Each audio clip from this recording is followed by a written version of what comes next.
Welcome to the Friends with Money podcast, brought to you by Money Magazine, creating financial freedom for Australians since 1999. Hello, and thanks for joining us for another episode of Friends with Money, Money Magazine's podcast to help you earn, save, and achieve your financial goals.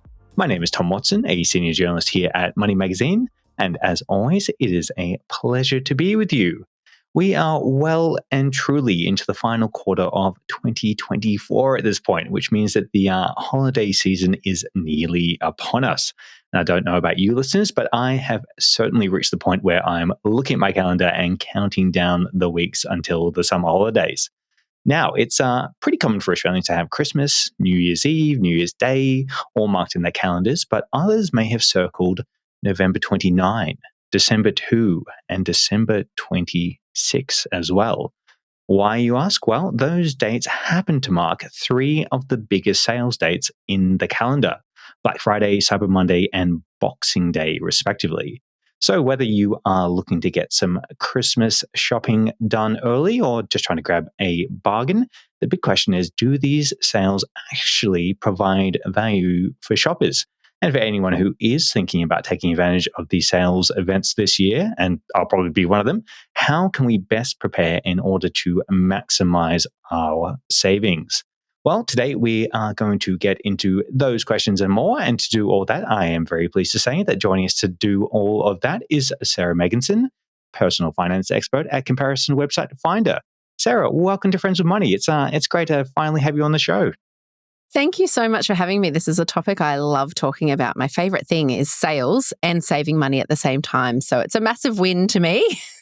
Listen, Sarah, I knew you'd be the perfect guest for this episode, so I'm glad to hear that you're excited. I am too.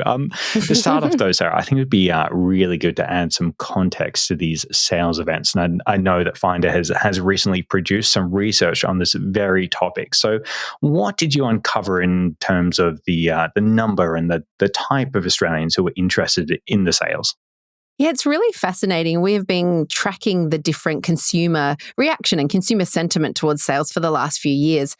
And it's really fascinating in particular with Black Friday. That used to be something that was more of an American sale. It has been huge overseas in the United States for, years, decades. And it's only really been in the last 5 or 6 years that it started to really take off in Australia. But we noticed last year, Black Friday sales became the biggest they've ever been, and they actually were bigger than Boxing Day sales. So Wow. Australians spent more money last year, on Black Friday than they did on Boxing Day, which is pretty phenomenal because in Australia, Boxing Day has always been culturally our biggest sale. Those of us who are old enough to remember and used to watch free-to-air TV, you can remember the vision of the Myer stores opening up on Boxing Day and people lining up to get in and get those big bargains. So it used to be a really, really big deal to save all your money and have a big shop on Boxing Day. Now people are doing that for Black Friday, but also we're finding Black Friday stretches out. It used to be Black Friday on the Friday, obviously, and then we would have Cyber Monday the following Monday. Now you tend to see Black Friday deals that start mid-November and run for a couple of weeks. So we're seeing that sale period really extend. But there's a number of interesting sales throughout the year as well. Black Friday and Boxing Day are the biggest sales. 29% of Australians say that they will shop on those sales. Cyber Monday is just following that. That's 13%. And then 10% of Australians say that they spend up big on Afterpay Day. That one it can be a little bit controversial because Afterpay Day can encourage you to spend money you don't have. If you're afterpaying it and you're spending it and paying it off over a period, then perhaps you can't afford to buy it. So that's one that I would say, maybe exercise a little bit more caution and make sure that you're not spending beyond your means. But all of these sales can offer a really good opportunity to save money on the things you were already going to buy. Well, on that point then, Sarah, what are people, typically looking to buy in these sales? Is there anything in particular that they kind of, pencil in beforehand and then try to nab a bargain on? Yeah. And again, it's fascinating because I think the way we shop online really transforms the way that we spend in sales these days as well. But the top 3 areas where people are looking to spend and save on the sales is clothing and electronics are number 2, and then beauty products and makeup are number 3. So those areas that you can kind of do a lot of research on and then shop online to take advantage of sales tend to be the areas where people are spending up the most. There are certain things that are much easier to do or people prefer to do in person. And I think those areas, gadgets, you kind of, if you're going to buy a particular brand of something and you know exactly what it is, you can do your research online and then you don't really care which retailer you buy it from as long as you get it for the cheapest price. So they tend to be the areas that people spend up big at sale time. Makes a lot of sense to me, and I think I've ticked off all of those kind of various categories over the last couple of years. So obviously fit the stereotype there. So I guess one of the big questions that I had leading into this is one that I've already mentioned, but it's probably useful to try and answer in some way. Are sales like Black Friday, like Boxing Day, are they really a good time to get a bargain, or are they a bit all sizzle, no steak? It's a question that we actually get every year when we do this research. Are they actually genuine sales, or is it all a big marketing ploy to try and encourage people to part with their hard-earned dollars? And the reality is it is actually a genuine sale. I know a lot of brands, they center the Black Friday sale as the middle of their promotional campaign, and they do their biggest deals every year around Black Friday. And consumers are now starting to trust the fact that they can wait for Black Friday to get the best deals. One example of that is Apple. Apple are renowned for never going on sale and very rarely putting things on discount. The only time they usually discount things is when a newer model is coming out, and so they start to discount the older model to make it to make some sales before the new one comes. And Apple last year, of the last couple of years, have done some really good deals around Black Friday. They're usually quite specific, so they won't just do a blanket 10 or 20% off everything, but they will put particular items on really good discounts. So last year, I took advantage of that. My husband had been eyeing off the Apple EarPods for a number of years, but they're very expensive. They were $900. I got them for him in the Black Friday sales for $720. So it was a 20% discount. Still an astronomical amount to pay for headphones, in my opinion, but he'd been wanting them for a number of years. So for me, it was something that we'd done a lot of research on. We knew that the price was never going down any other time of year. He'd been tracking the price all year. So when I saw it on sale, I knew it was a good time to act. I love it. That's a great example. How generous as well on your behalf, at least.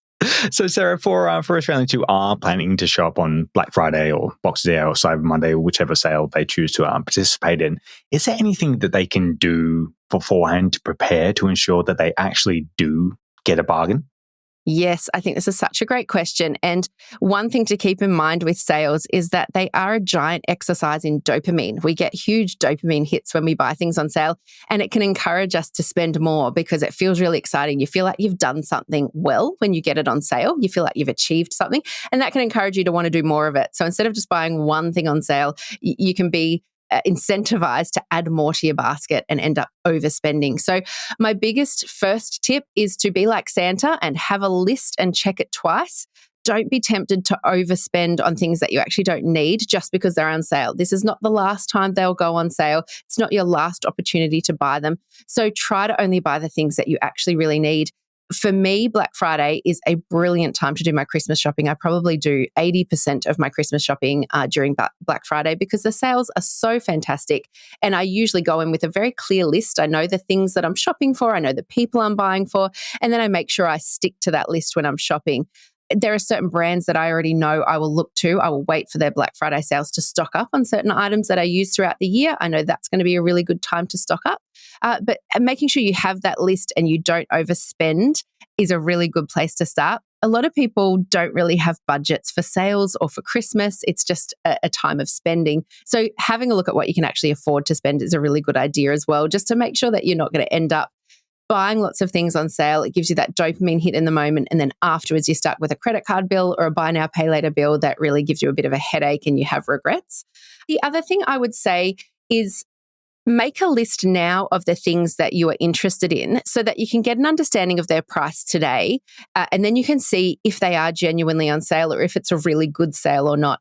There might be things like the Apple AirPods that I was talking about before. Because I knew they were $900, when I saw them on sale for $720, I could act really quickly. I knew it was a genuine 20% discount. And with sales like this, they are often limited. So I think that particular sale, it was limited to the first 100 customers. I was able to act really fast and get that discount and save that money. But if I hadn't known the actual price of it before the sales, I might not have acted as quickly, and you also might be hoodwinked by a sale that's not that good. It might only be 5% off, and you might be encouraged to spend a whole lot of money on something that you actually don't need just because the idea of the sale was more appealing than the actual reality of the sale.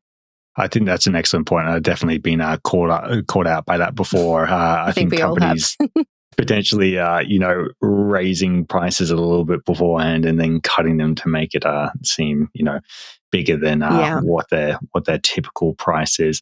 That's great advice, though, Sarah. Obviously, getting something at a discounted price is nothing to sneeze at in itself. I mean, I guess that's the whole point of sales, right? And doing well in sales is getting a bargain, but I'm a bit greedy when it comes to savings, especially on consumer goods. So, is there anything that shoppers can do, I guess, to boost their savings even further?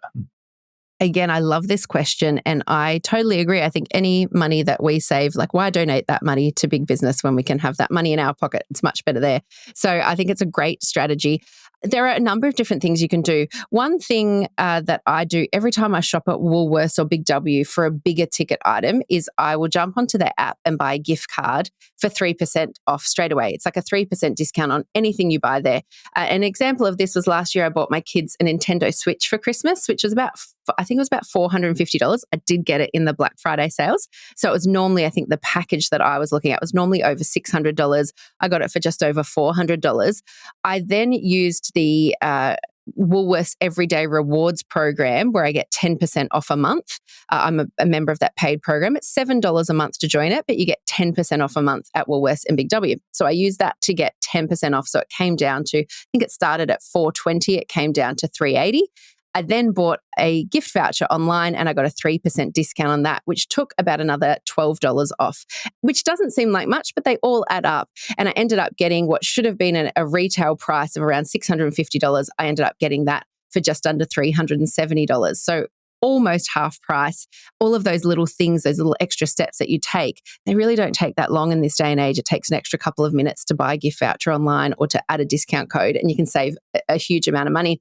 The other thing that I suggest people do is join one of those online cashback programs. There's a few of them. There's Cash Rewards and there's Shopback.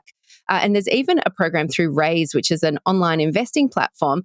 You can even use it through there. And when you do that, the money that you save actually gets reinvested for you into your investment choices, which is a great way to grow your future wealth and capture those little savings and make sure you're not just spending them. They're actually captured and going to be invested for your future, which is fantastic. But those apps, for people who are not familiar with them, those apps and programs, you go to them first before you go to another brand. So let's just say you wanted to shop at Myer or Big W. You go to these cashback apps first. And then from there, you'll find the brand you want and you click away to that brand's website from that initial app or their website. And that will then track your purchase. And you can get usually anywhere from 2% to 5% back on the purchase price. But those apps often do deals. So they might have a day where they're doubling the reward on a certain brand. It's really good for travel. I use it when I'm booking flights, when I'm booking hotels, because they have a lot of travel apps through there like trip.com and What If. Booking.com, all of those are registered through these apps, and you can get up to 10% back when you're booking travel. So I've saved literally hundreds of dollars when I've booked travel.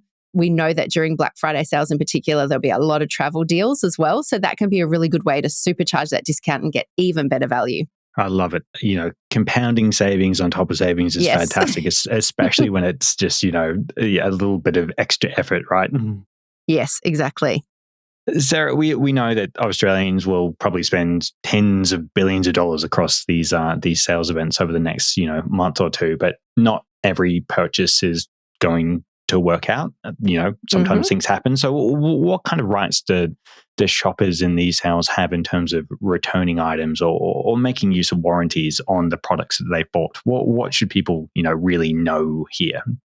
Yeah, I think this is a really good one to have in your back pocket when you go shopping, so you know exactly what you have available to you. So your rights actually stay exactly the same when you buy things on sale. You have a legal right, according to the ACCC, to have a refund, repair, or exchange if the product is faulty or it doesn't do what it was advertised to do. So it might be that you buy an electrical item and it doesn't work, or that you buy something online, say you buy a pair of shoes and they turn up and they're not the color that you ordered, or they're a different style to what you ordered. If something like that happens, you have the same rights as you do when you paid full price, but legally, you don't have the right to a refund or exchange if you change your mind. So that might be something you purchase, that you receive it and you realize it doesn't quite fit. It doesn't look good on you. It doesn't look the way that you thought it would. The size isn't quite right.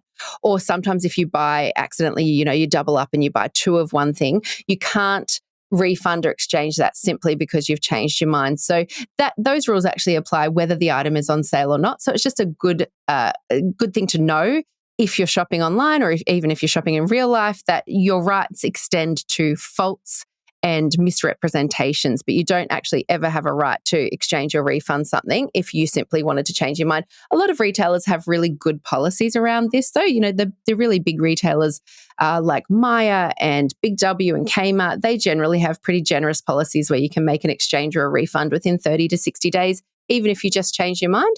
But regular stores really it's up to their own discretion whether they want to exchange or refund for change of mind. So it's worth getting to know those policies if you're spending a big amount of money. I know for me personally, I bought a dress recently that was $300, which is a very big splurge for me. So I did make sure that I checked the terms and conditions of the refund just in case it turned up and I tried it on and it didn't look like I expected. I wanted to make sure I could refund it, and they did have a 14-day policy. That's great to know, and I'm glad I'm glad for you in that situation that they had that. Sarah, we've covered off so much ground today, but I want to ask before we let you go: are there any other, sales specific or more general shopping tips or tricks that you'd like to share with everyone listening before we say goodbye? Yeah, I think this time of year, well, from probably mid-November onwards, your inboxes and your social media are going to get completely inundated with offers, and it can be tempting to spend. It can also be really hard to resist it when you're just getting literally bombarded with these messages. So make sure that you're quite mindful during this time is what I would say. Be really intentional with what you're spending. I know that last year when we had Black Friday sales, I did a lot of my Christmas shopping during that time. I did a lot of it online, and I ended up getting so many packages. It was actually hard to keep up with it. And I think in total it was 10 or 12 packages, and I kind of forgot what I'd ordered and what I'd spent. So, on your phone, open a little notes app and just keep a record of what you're spending and what you're shopping, what packages you're expecting, just so you can keep an eye on it and make sure that you receive everything. It's a really, really busy time of year for Australia Post and for couriers, and things can go missing. So if you just keep a record of it somewhere, I think on your phone is great because everyone has that on them 24/7. And just keep a little record of everything that you buy so that if something doesn't show up or it's been a number of weeks and you haven't received it, you can remember to follow it up and make sure nothing goes missing. As a man who has so many notes on his phone at the moment, I think that's a great idea. I love a note. So great advice.